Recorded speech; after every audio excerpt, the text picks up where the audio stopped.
nos séculos XX e XXI. Diferente da literatura que iniciou a renovação modernista na década de 1920, no teatro brasileiro a renovação teve início apenas na década de 1940, com a encenação da peça Vestido de Noiva de Nelson Rodrigues.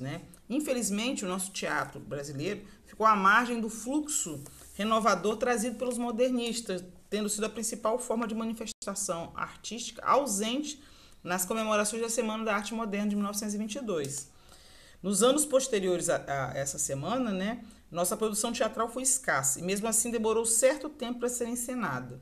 O Rei da Vela, de Oswald de Andrade, por exemplo, foi escrito em 1933, mas só foi levado ao palco em 1967-68. Por conta da falta de autores e de bons textos nacionais, os palcos brasileiros limitavam-se a encenar comédias de costumes, chancharas e textos estrangeiros, alimentando a simpatia fácil de uma plateia reduzida. A maior parte da crítica teatral considera como marco do início do bom teatro brasileiro contemporâneo o aparecimento do grupo amador Os Comediantes, no Rio de Janeiro. O lema do grupo era transformar suas apresentações em grandes espetáculos, apesar das dificuldades.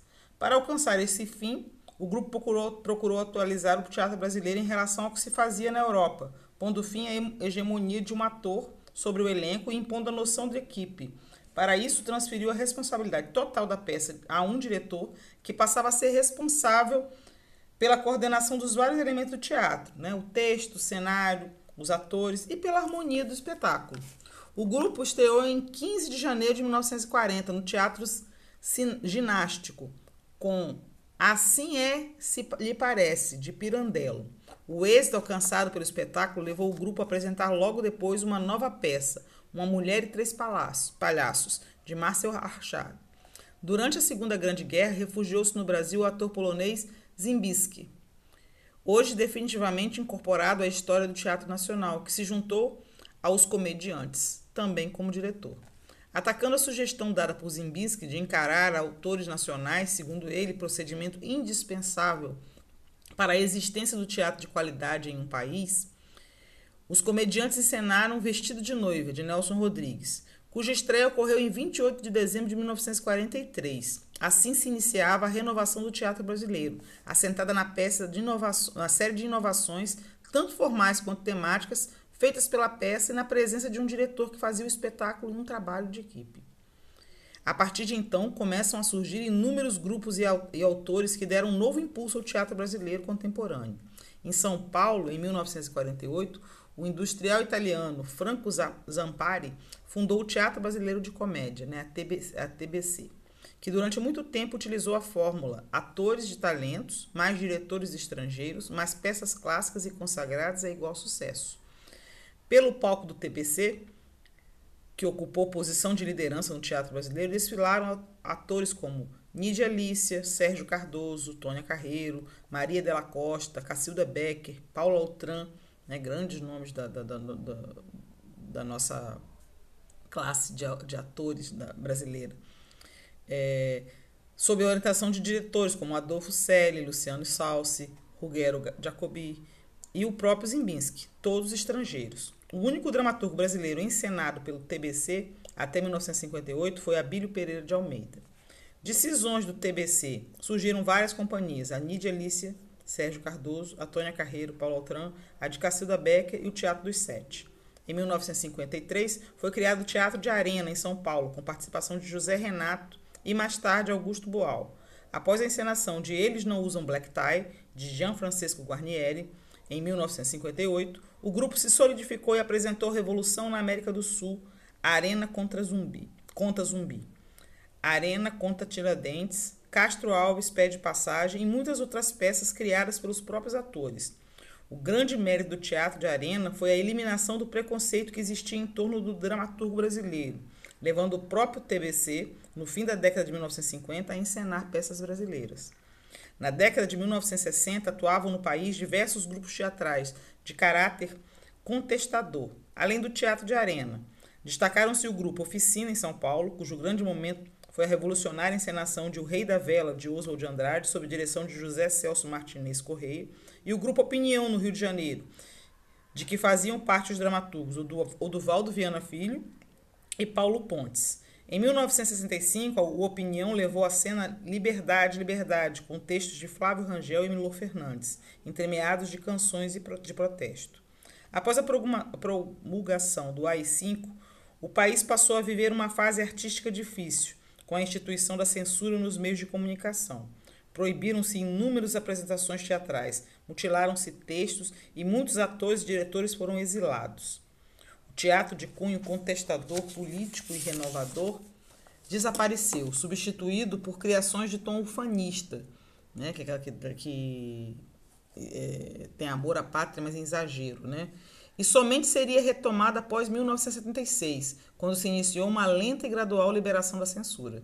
Sob a direção de José Celso Martinez, o Teatro Oficina, fechado pela polícia em 1968, né, em plena ditadura militar, passou posteriormente por reformas e foi reaberto com a peça Hamlet, vencedora do prêmio de melhor direção em 1993. Entre os autores do moderno teatro brasileiro situam-se Nelson Rodrigues, né, nosso maior dramaturgo, Jean Francisco Guarnieres, Dias Gomes, é outro também, Ariano Suassuna, já conhecido nosso, né, Jorge de Andrade, Augusto Boal, Rui Guerra, Ferreira Goulart, Chico Buarque de Holanda, Maria Adelaide Amaral, Oduvaldo Viana Filho, Paulo Pontes, Plínio Marcos, Milor Fernandes, Pedro Bloch, Lauro César Muniz, também escritor de novela. Da nova geração de dramaturgos que vem se firmando desde a década de 1990, destacam-se Leila Assunção, Juca de Oliveira, Edla Van Steen, Alcides Nogueira, Mário Prata, Consuelo de Castro, Braulio Pedroso, Davi Jorge, José Eduardo Vendramini, Antônio Fagundes, Valcir Carrasco e Fernando Bonazzi. Entre os centros de formação de novos atores destacam-se atualmente o Centro de Pesquisas Teatrais, dirigido por Antunes Filho, e o Teatro Oficina, dirigido por José Celso Martinez. O primeiro dirigiu, entre outros trabalhos, Macunaíma, Romeu e Julieta, Macbeth, O Trono de Sangue, e o segundo dirigiu, entre outros trabalhos, O Rei da Vela e Os Sertões.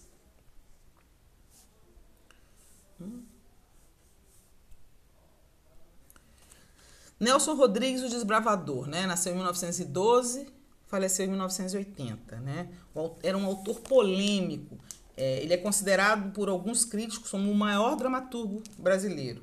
Ao romper com quase todas as tradições cênicas, Nelson Rodrigues renovou a dramaturgia brasileira. Ele jogou com planos dramáticos, instaurou a simultaneidade de tempo e ação, utilizou técnicas variadas de corte e ritmo, próprias da linguagem cinematográfica. Sobre seu trabalho, né, ele mesmo já falou algumas frases, né? Enverendei por um caminho que pode me levar a qualquer destino, menos ao êxito. Um teatro que poderia chamar assim desagradável, porque são obras pestilentas, fétidas, capazes por si sós de produzir o tifo e a malária na plateia, né? Então, as peças de Nelson Rodrigues retomam incessantemente os mesmos temas, né? Que é os incestos, os suicídios, os adultérios, né, e loucura. E constrói um vasto painel da classe média brasileira das décadas de 1940 e 50. Ao seu primeiro texto, A Mulher Sem Pecado, seguiu-se Vestido de Noiva, cuja encenação realizada em 1943 pelo grupo Os Comediantes marcou o início de uma profunda renovação na dramaturgia brasileira. Talvez nenhuma peça na história de nosso teatro tenha inspirado tantos artigos e tantos elogios. Outras peças de sua autoria são Anjo Negro, Valsa número 6, Viúva, porém honesta, Os Sete Gatinhos, Bonitinha, mas ordinária, A Falecida, Toda Nudez Será Castigada. Algumas dessas peças viraram minisséries, né, na Rede Globo. Muitas peças de Nelson Rodrigues foram adaptadas para o cinema e a televisão, como, por exemplo, Os Sete Gatinhos, A Dama do Lotação, Toda Nudez Será Castigada, A Morte no Espelho e Bonitinho, mas ordinária também.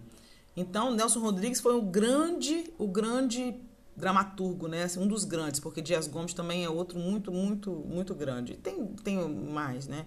Em Vestido de Noiva, o cenário é dividido em 3 planos, né, na peça de teatro, cada um correspondendo a um dos espaços nos quais se passa a ação.